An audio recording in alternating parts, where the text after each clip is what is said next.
लाभ तथा हानि, प्रॉफिट एंड लॉस। ठीक है, ये चैप्टर बहुत इजी है लेकिन समझ में थोड़ा सा कम आता है कई लोगों को, तो बहुत ही आसान तरीके से इसको पढ़ेंगे। इसके लिए इसमें 4 चीज़ें हैं, क्रय, विक्रय, लाभ और हानि। क्रय, विक्रय, लाभ और हानि। क्रय मतलब जो चीज़ जितने मूल्य पर खरीदी जाती है, विक्रय मतलब जिस मूल्य पर हम उसे बेचते हैं, और लाभ मतलब जितने का हमें उसको खरीदने और बेचने में जो अंतर होता है, जो फ़ायदा होता है। लाभ बराबर विक्रय मूल्य माइनस क्रय मूल्य, मतलब अगर विक्रय मूल्य ज़्यादा होगा और क्रय मूल्य कम होगा तो हमेशा हमें लाभ होगा, और अगर क्रय मूल्य ज़्यादा है और विक्रय मूल्य कम है तो हमें हानि होगी। तो इसका परसेंटेज में मैं आपको पढ़ा चुकी हूँ, फॉर्मूला कैसे होता है। तो वही है, लाभ परसेंटेज अगर निकालेंगे तो लाभ बटे क्रय मूल्य गुणे 100। हानि परसेंटेज निकालेंगे तो हानि बटे क्रय मूल्य गुणे 100। अब जैसे कहीं आपको क्रय मूल्य विक्रय मूल्य दिया गया है कहीं, और क्रय मूल्य आपको निकालना है। ठीक है, तो क्रय मूल्य निकालना है, विक्रय मूल्य दिया गया है, तो विक्रय मूल्य, और आपको वहाँ पर परसेंटेज दिया गया है कि लाभ परसेंटेज दिया गया है या हानि परसेंटेज दिया गया है, तो ये हो जाएगा आपका 100 प्लस लाभ या हानि लाभ, ये हो गया लाभ के लिए। ठीक, यही क्रय मूल्य जब आपको हानि होगी तो माइनस होगा और लाभ होगा तो प्लस होगा। ये आपका क्रय मूल्य हो गया दोनों कंडीशन में। अगर आपको विक्रय मूल्य निकालना है और क्रय मूल्य आपको दिया हुआ है तो क्या हो जाएगा, क्रय मूल्य, और आपको वही लाभ या हानि दिया हुआ है। तो यहाँ हमने आपको 100 बटे किया था, तो यहाँ पर ये चीज़ हो जाएगी 100 प्लस लाभ बटे 100। ठीक, और यही विक्रय मूल्य जब क्रय मूल्य दिया हो तो 100 माइनस हानि बटे 100। ठीक है, अभी मैंने जो फॉर्मूले बताए हैं आपको, ये सारे, इनको समझाने के लिए एक एग्जाम्पल क्वेश्चन ले लेती हूँ। ठीक है, क्वेश्चन में है एक पुस्तक का क्रय मूल्य 110 रुपये तथा विक्रय मूल्य 123.20 है। इसे बेचने पर पुस्तक विक्रेता को कितने % का लाभ होगा। ठीक है, क्या दिया है इसे पहले हम लिख लेते हैं। ये मैं समझाने के लिए कर रही हूँ आपको, जब ये आप समझ जाओगे तो फिर आप शॉर्टकट में भी कर सकते हो। क्रय मूल्य कितना है 110, ठीक है, और विक्रय मूल्य कितना है, ये है 123.20। ठीक है, तो क्रय मूल्य दिया है, विक्रय मूल्य दिया है, हमें पूछ रहा है लाभ परसेंटेज, तो लाभ परसेंटेज निकालने के लिए लाभ निकालेंगे पहले। ठीक है, लाभ है क्योंकि विक्रय मूल्य ज़्यादा है और क्रय मूल्य कम है। जब भी विक्रय मूल्य ज़्यादा और क्रय मूल्य कम होगा तो हमेशा लाभ होगा। तो फिर वही फॉर्मूला, ठीक, तो ये कितना है 123.20 माइनस 110। ठीक, तो ये आ गया आपका 13.20। ठीक है, तो लाभ परसेंटेज का फॉर्मूला मैंने बताया था, ये है लाभ परसेंटेज। ठीक, तो लाभ बटे क्रय मूल्य गुणे 100, तो लाभ कितना हो रहा है यहाँ पर 13.20। ठीक है, और क्रय मूल्य हमारा कितना है 110। हमेशा क्रय मूल्य पर ही चीज़ें डिसाइड होती हैं। ठीक है, गुणे 100, तो ये सब कुछ काट पीट के ये पॉइंट हट गया, 2 0 बढ़ गया। ठीक है, 1 0 से ये कट गया, तो कुल मिला के आपका आ गया ये 12%। ठीक है, ये आपका 12%, ये हो गया आपका आंसर। अभी एक दूसरा एग्जाम्पल लेते हैं। आदित्य ने एक गाय को ₹8580 में बेचकर 4% लाभ कमाया। उसने गाय कितने रुपए में खरीदी।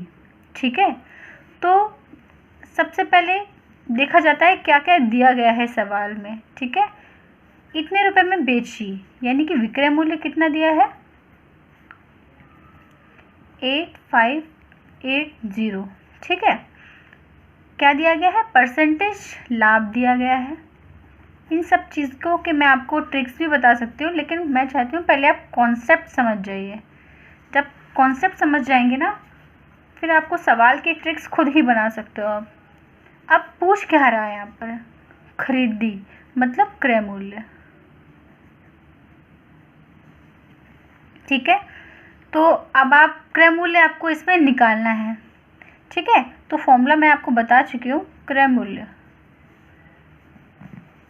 मूल्य के लिए ये देखिए, विक्रय मूल्य, ये फॉर्मूला है। क्रय मूल्य बराबर विक्रय मूल्य गुणे 100 प्लस लाभ, क्योंकि यहाँ पे लाभ है तो ये वाला लेंगे।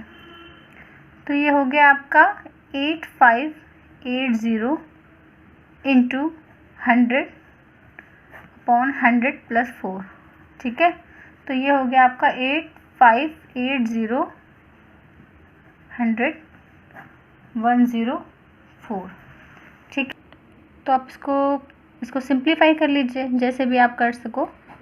मैंने 2 से काट देती हूँ इसको समझाने के लिए आपको।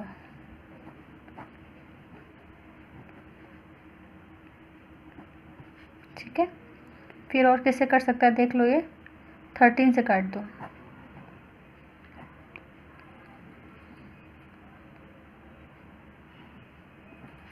ठीक है, अब ये आपका कट जाएगा 25 से कट जाएगा।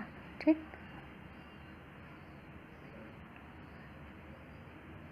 तो ये आपका आ गया यहाँ पर 825। ठीक है,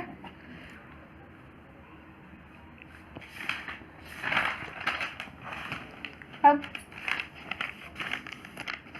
एक घड़ी को 2880 रुपये में बेचने पर एक व्यक्ति को 10% की हानि होती है। इसे वह कितने में बेचे कि उसे 5% का लाभ हो। ठीक है, अब इसमें क्या क्या दिया गया है, विक्रय मूल्य। सबसे पहले काम वही करना है। अगर आप बिगनर्स हैं, आपको मैथ्स स्टार्टिंग से समझ रहे हो, तो सबसे अच्छा कॉन्सेप्ट है समझने का। आपको जो जो दिया है सबसे पहले आप वो लिखो। ठीक है, ये हो गया बेचने वाला काम। 10% की हानि होती है, क्या दिया गया है, हानि 10% की। ठीक, अब कह रहा है वह इसे कितने में बेचे कि 5% का लाभ हो। हमेशा याद रखना, हमें चाहिए क्रय मूल्य। यहाँ पर हमें क्या दिया है, ये विक्रय मूल्य दिया है और ये हानि दी है। ठीक है, यहाँ पर कह रहा है इसे कितने में बेचे कि उसे 5% का लाभ हो। हमें अगर क्रय मूल्य पता चल जाएगा और हमें लाभ यहाँ से पता है, तो हम इसे कितने में बेच सकते हैं, क्योंकि क्रय मूल्य तो एक ही होगा ना, क्रय मूल्य एक ही है। अब इस घड़ी को इतने रुपए में बेचने हैं। ठीक है, मान लिया क्रय मूल्य x है। ठीक है, तो क्रय मूल्य बराबर, मैंने आपको फॉर्मूला बताया है, क्या बताया है कि ये हो जाएगा आपका 2880। ठीक, 100, क्योंकि क्या हो रहा है, हानि हो रही है, तो 100 माइनस 10, यानी कि 2880 190। ठीक है,